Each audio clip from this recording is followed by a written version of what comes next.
particular film, but you know, because of a couple of scenes that they really didn't like, pieces got put on the list. There were others as well. Any other questions? Yeah. You were an investigative journalist as well before you did movie reviews. I'm wondering what your career was like doing that. Just any experiences you may have had. Well, I still do that from time to time, but I was a reporter, and you know, I was a reporter at a good time when people spent a lot of money on investigative journalism. They don't really do that anymore, and most newspapers and even most TV networks, they don't really have these investigative teams or paid guys to work for 2 or 3 months on a story. But I was very fortunate because I worked at Texas Monthly magazine, which was a very well-funded and you know, they were devoted to investigative journalism. And in fact, the editor that I worked for, William Broyles, is now a famous screenwriter. He was nominated for the Academy Award for Apollo 13, and he wrote Unfaithful, Any Unfaithful Things, and he wrote Castaway. But anyway, he liked long investigative stories, and so I did a number of them. I did one that was an undercover art theft investigation that was ranged over 3 continents, and it's still on a shelf somewhere at MGM. You know, they bought the story, and then it goes into development, and then they pay this screenwriter and the next screenwriter and the next screenwriter, and finally they've spent like $2 million on it, and it's still not made. And so the original people that were going to produce it, they've left. And so they say, you know, anybody who wants to make it, it's fine, just give us the $2 million we have in it, and you can have it, you know. And actually, the main script was written by Carl Gottlieb, the writer of Jaws, and I saw him a couple times, and he was like, "Whatever happened to that thing?" He said, "It's one of my favorite scripts." So I said, "Well, Carl, they paid you so much money that nobody can ever make the film." So, but I enjoyed that work, but I was never good at. I was good at the long investigative piece, but I was not good at the, you know, slide down the flagpole and go to the hurricane scene or whatever. I didn't like. I hated that. I did that, but I hated that. You know, I didn't like. And I never liked interviewing grieving widows. If I never have to do that again the rest of my life, I never want to do that again, because you always have to bother people right at the moment that their closest relative just died. You know, I hate that. So. I have a question for you. Okay. It's a 2-part question, and this is kind of about the horror hosts. A, do you believe there's any room on cable or satellite TV anymore for them? And B, what's your thoughts of all these horror hosts that are coming out of the woodwork all of a sudden for local, like, public access stations and stuff like that around the country? Well, the horror host was always everything in TV is done for an economic reason. There's never anybody just sitting around saying, "Hey, wouldn't this be fun?" And so the reason you had horror hosts in the first place in the 50s, usually the horror host at any local station in the 50s was the sales guy. He was the sales guy who sold the ads. And he put on the makeup, and he developed a persona so that he could create a little franchise for himself, and he could sell ads for it. So when he wasn't being the Count Dracula guy, he was calling on the local car dealership to sponsor the Count Dracula guy. And so there was always an economic incentive. The economic incentive in the 80s was that I can tell you what happened at the movie channel. They would buy these vast, in order to buy movies for a cable channel, to get the one movie you want, you got to buy 40 that you don't want. And so they would buy these vast packages of movies. And they'd say, what are we going to do with these? Well, hosting is the only thing we can do, because people, a lot of you won't remember this because you're too young, but there was a type of movie called the West German sex comedy. You know, back when there were two Germanys. And in West Germany, you had the West German sex comedy. They were some of the most abysmal films ever made. But we used to show one called She's 19 and Ready. And it would always get these great ratings, even though she was 45 and she was never going to be ready in her life. But anyway, people would somehow respond to the title, and they would always watch She's 19 and Ready. We must have shown it like 6 times on my show alone. And without hosting, it would be unbearable. People would zone out after 10 minutes of it, you know. The West German sex comedy was only slightly worse than the Italian sex comedy, which tended to be pedophilia, basically pedophilia. It would be dirty old men plots, you know, and so we would have to sell that. And then to me, the worst of all was the British sex comedy, Adventures of a Plumber's Mate. I mean, I don't know if you've ever seen any of these things, but you know, they have the male protagonist always gets naked out on the street at some point in the course of the so he gets trapped on the street naked, and he has to run down the street naked, and they play fast music and they speed up the film, you know, like Benny Hill, you know, and that's ha ha ha ha, that's so funny in England, you know, but we showed a lot of those, and so anyway, they would have these film packages, and they would try to make them more palatable to the public by having them hosted.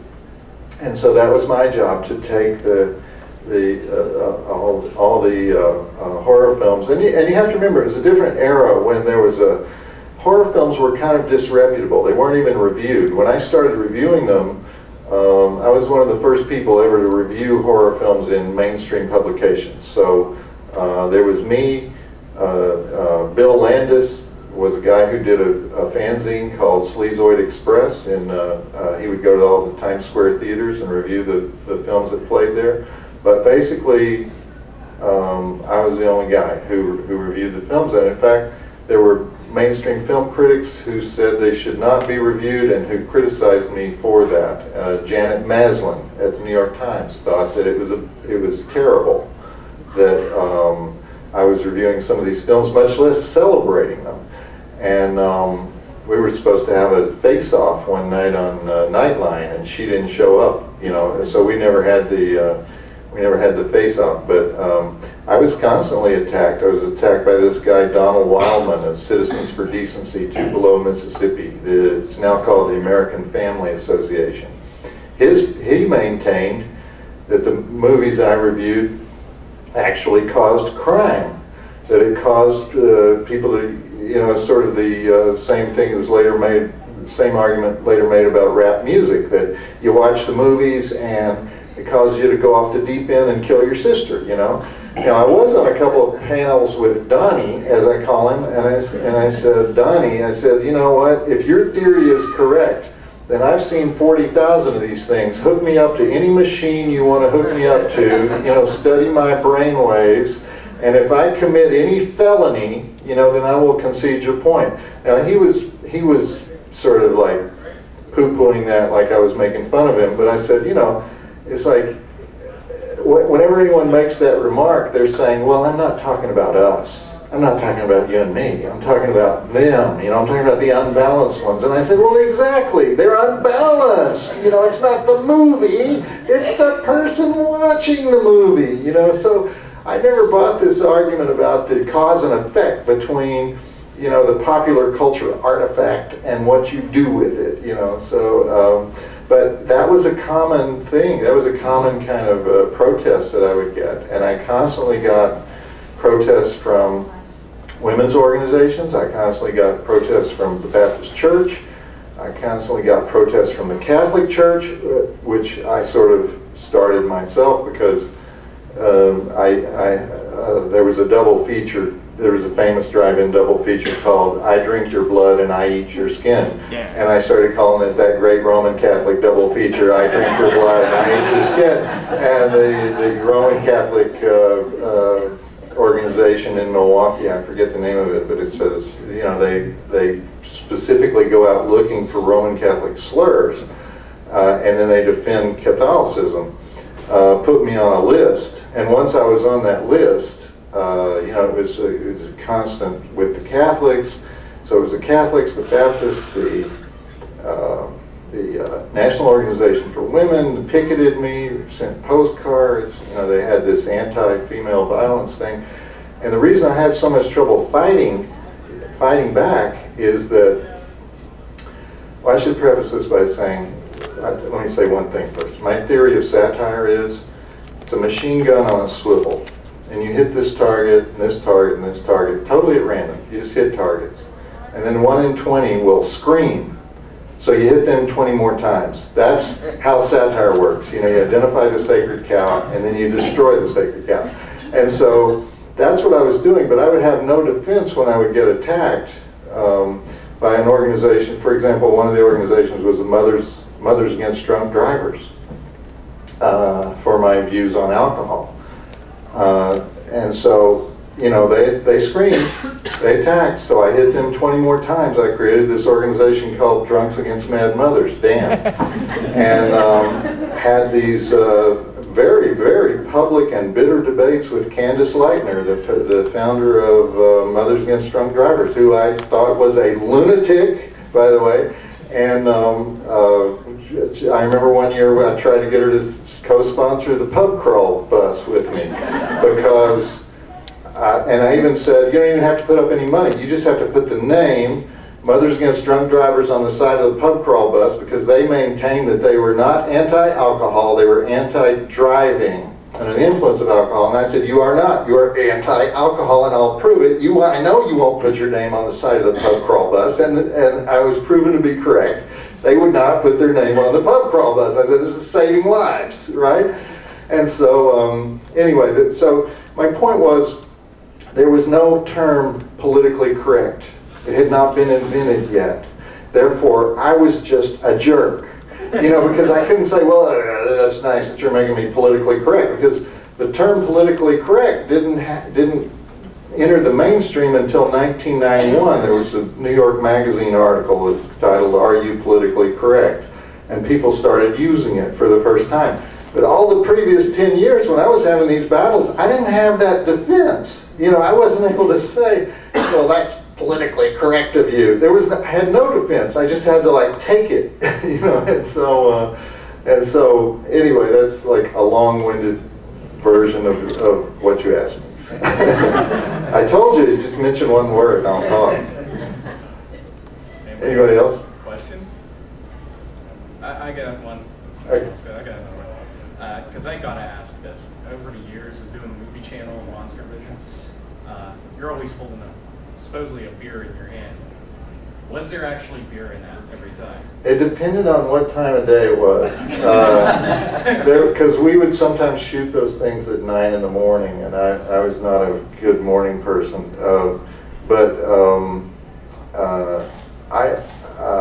Because of the economics of it, we had to shoot those inserts all in a row. And but I always wanted it to feel like it was live. And so I had two rules. One is the crew had to sit there and wait until I figured out where we were in the movie, because I had a printout of I knew where the commercial breaks were, so that I could have in my mind the movie, even if, you know, it's weird because no one is seeing the movie except I'm seeing it in my mind. So I would make them wait. We'd say, hey, they hate you to make them wait on any kind of set, you know. And I said, I got to get it in my mind where we are in the movie. And then the other thing is no retakes. No retakes. So mistakes stay in. Now, the only people that really hated that were the guests, because I would tell them that there's going to be no retakes, and they would freeze up, and then we would end up having to do retakes anyway. But we tried to have a live feel of it, even if it was, you know, 9:30 in the morning. Yeah, I had to ask because it was like, I can't believe he's drinking that much. No, later in the day, if we were still there like 6 or 7, And then we'd start Because drinking. especially when you would do those Friday the 13th marathons on Monster Vision, I was just like, it can't be, he's filming this for 8 hours or whatever it is going on, and he's doing that much drinking. But Also, on the movie channel, I smoked cigars, and I started smoking cigars on TNT, and Jane Fonda complained about it. Jane Fonda was married to Ted Turner at the time, and she said, "You can't have people smoking on the air." And I was like, "No, you can't have smoking advertising on the air. You can have people smoking on the air." And so they put a ban. You know, another thing I'm responsible for to this day at TNT: no smoking. No smoking anywhere on the air on TNT. was there anything that inspired you, how you review the films, your knowledge of the films? Was there anything that... Roger Corman inspired me, because when I first started reviewing the films, the independent filmmakers, the independent distributors, they'd never been reviewed before, and they actually feared critics. They did not show their movies to critics.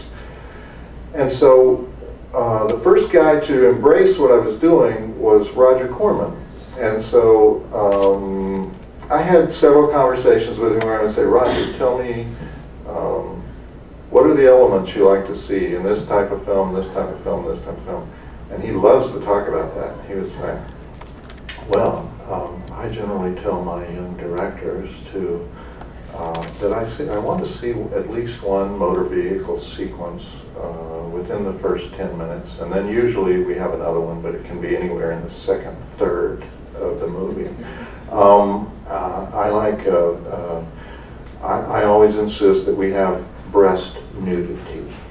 The breast nudity should be at least 3 scenes, and one of those scenes should be a second actress. Not all 3 scenes should be the same actress showing her breast, because, and you know, the girls are sometimes hesitant at first until I explain that we only need 2 scenes of above the waist nudity, and they understand that it's very little.